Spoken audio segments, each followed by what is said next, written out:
You're listening to the Fun Never Ends podcast with Metalhead Nelson.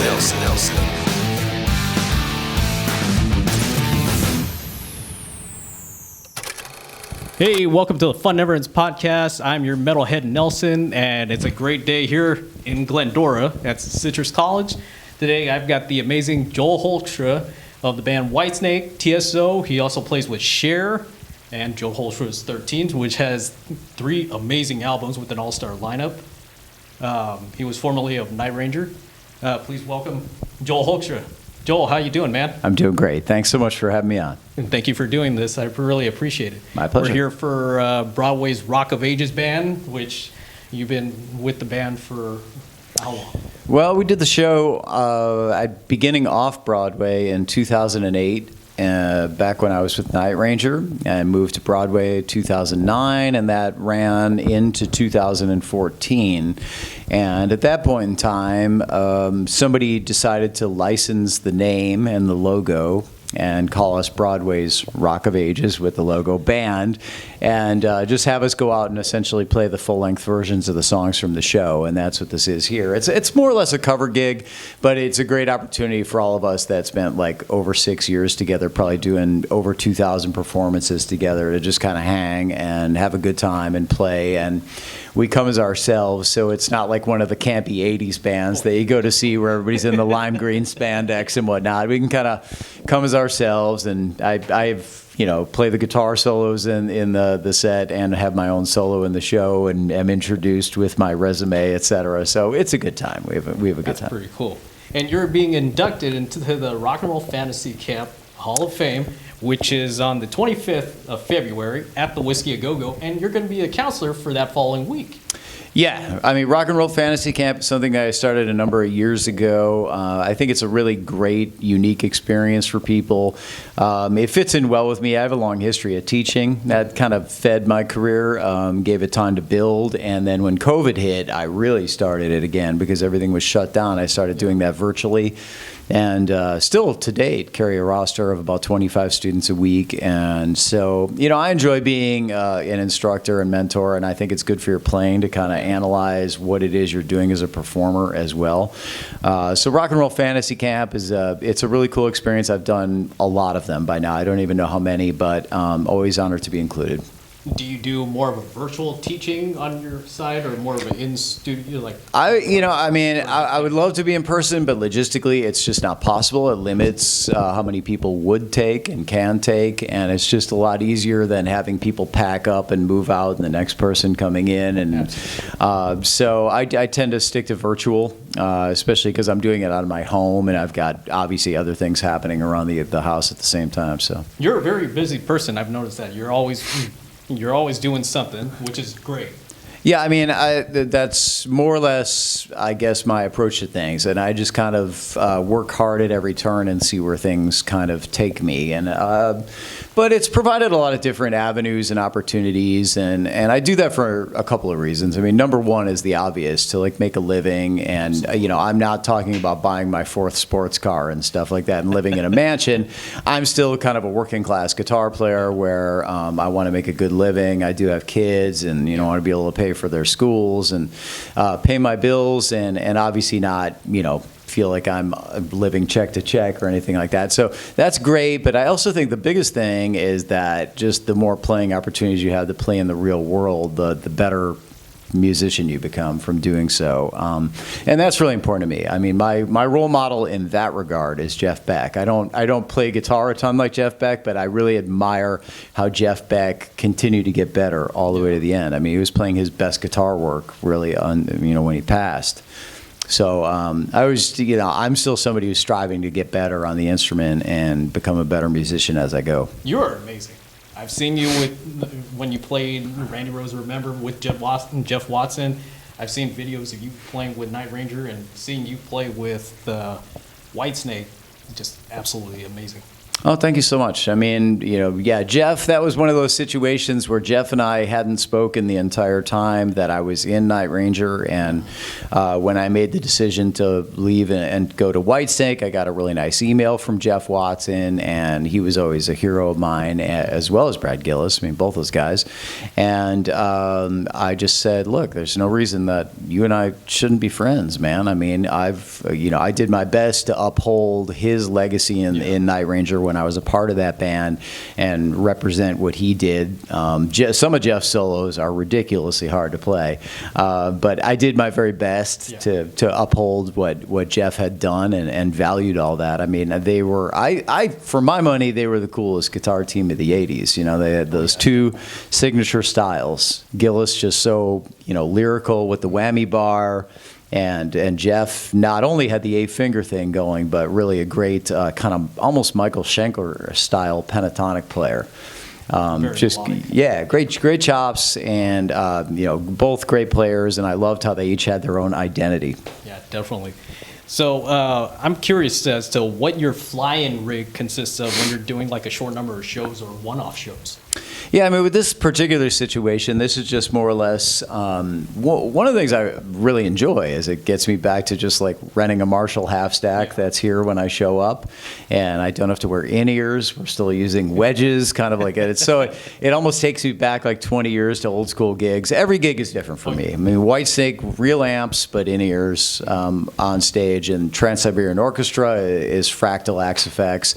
The deck is far too wide. You can't have amps on stage, and you wouldn't be in front of it anyway 95% of the time. So with the massive production that show has. Right. If you haven't seen Trans-Siberian, the stage is really like the width of the arena. So it makes the most sense to go with a modeler on that. And Cher, that kind of transitioned over from the guitarist using a rig to they were getting ready to go to Australia, and they were like, is there anything you can do that's more compact? And it was a very interesting task to take his rig and A/B it with a fractal while I just basically kind of got as close as I could on each patch, and that was an interesting task. Right on. When you first got hired for Night Ranger, Cher, Whitesnake, what is your go-to strategy for learning the material before band rehearsal and your debut gig with the band? I mean, one of the biggest things is to go with board tapes first, like what's been happening the most recently, because those changes get made, and it's funny how bands that have been around a long time, if you go in and you play what was on the record, they'll look at you like, what are you doing? Like, it's things kind of evolve. So with Night Ranger, luckily, they had a nice live album where Jeff and Brad were panned out. Yeah. And it was really like, okay, just learn what Jeff is doing. And then there was a handful of other songs where Brad and I just kind of sorted it out in person, what I should play. With Whitesnake, more or less went from Doug Aldrich board tapes and tried to roll with that because that's what everybody's used to. I think when you join a band, it's really important to make everybody else feel comfortable. And then as things evolve, you can kind of learn to put your own spin on things. And then people don't freak when there's a 1% evolution as opposed to trying to be the guy who's going to go in and go, no, I'm taking it back to the records. And really same thing with Trans-Siberian Orchestra. I mean, that was a real jump through every hoop. It was like, learn everything off the record, now learn the West Coast band show, now learn the East Coast band show, and now go into rehearsals and see what happens. And I was kind of like, I didn't know the parts are divided differently by band. So by the time I got to my rehearsals for year one, I felt like I barely knew. I was like, man, somebody tell me what to play. Which part? What part am I playing?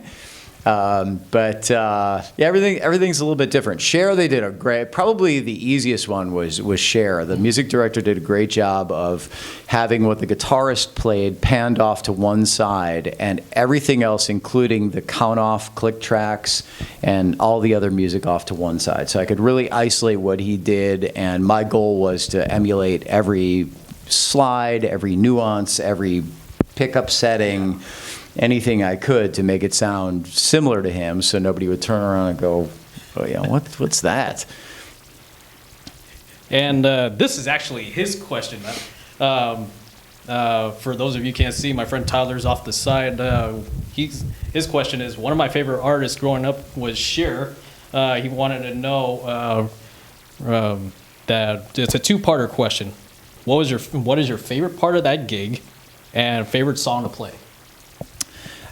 I don't know if I necessarily have a favorite song to play ever with anything, because if I nail a song that I'm featured in more, or there's a more technically difficult part, but I screwed something else up, all I'm going to do is torture myself about the thing I screwed up on earlier in the gig. So that's my answer on every gig as far as favorite songs. It's different being a performer than a listener. Absolutely. And when it comes to the performing thing with that, so with Cher, the band is on a bandstand in the background, sort of barely lit.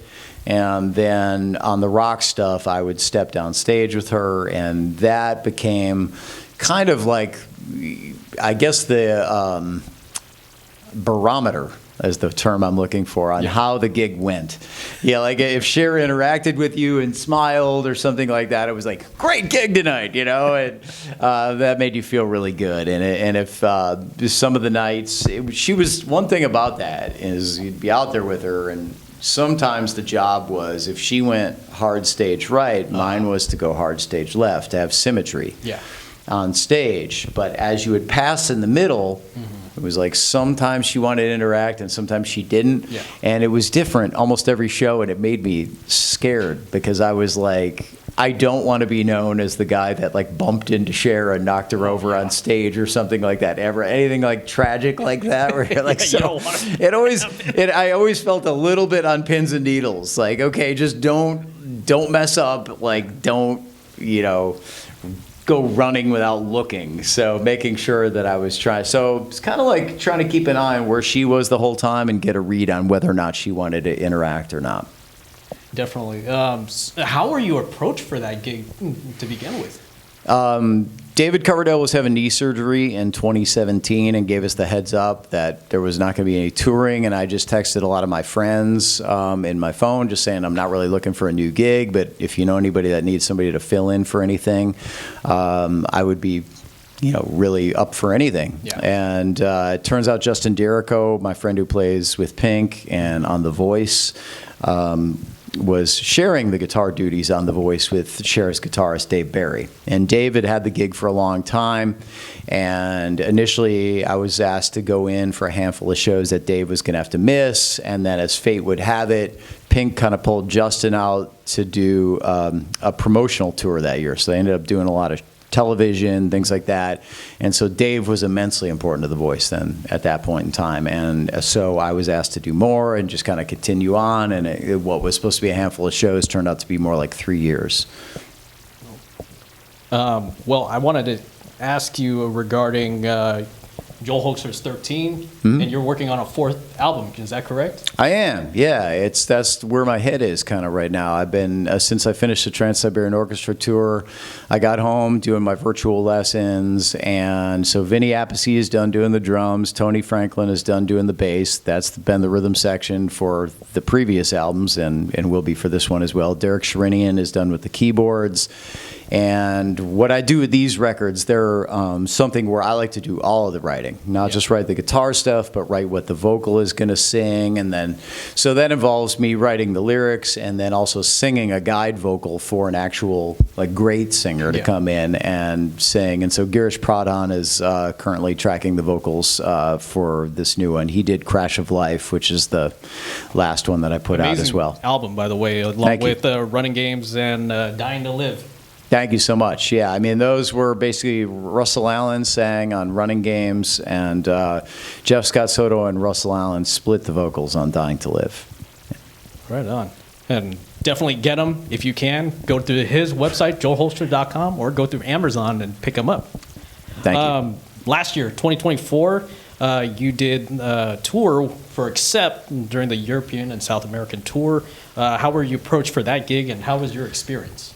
Yeah, similar situation, like word of mouth, friend recommendation. Phil Shouse, their guitarist, was in need of taking some time off to do another gig, and Michael Cardelloni, who's a friend of mine, we've done a couple things together with JJ French from Twisted Sister. I live right by JJ in New York City. We live right by each other. We're kind of almost neighbors.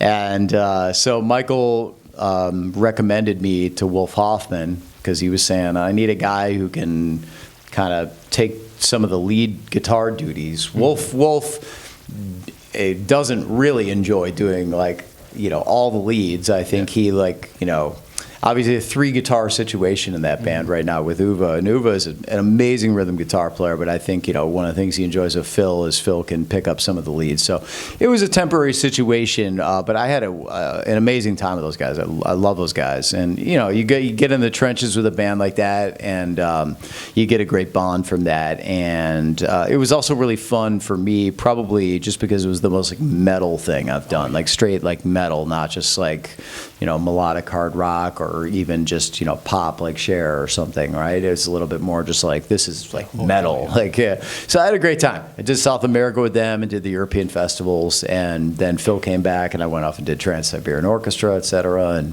but they're all dear friends and wonderful guys. You sounded badass. I saw the Rock Blast video and you sounded amazing. Oh, thank you. What has been the biggest highlight of your musical career?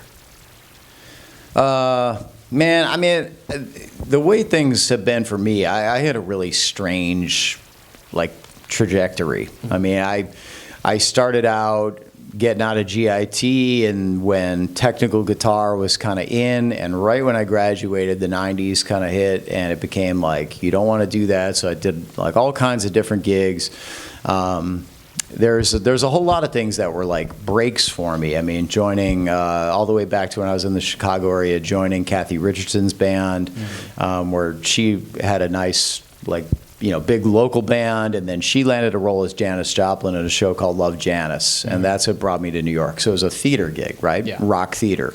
And so that was cool, and from there I kind of rolled that into playing gigs with Big Brother and the Holding Company, because that's Janis Joplin's music. Her guitarist, Sam Andrew, was the music director of the theater show. So I'd go out and play with them, and then one of my subs played with the Turtles, and he called me in to sub for him. So, and then the most bizarre thing is right at that time, he was coming back, and their bass player was quitting, and they were like, "Do you play bass?" And I said, "I do now."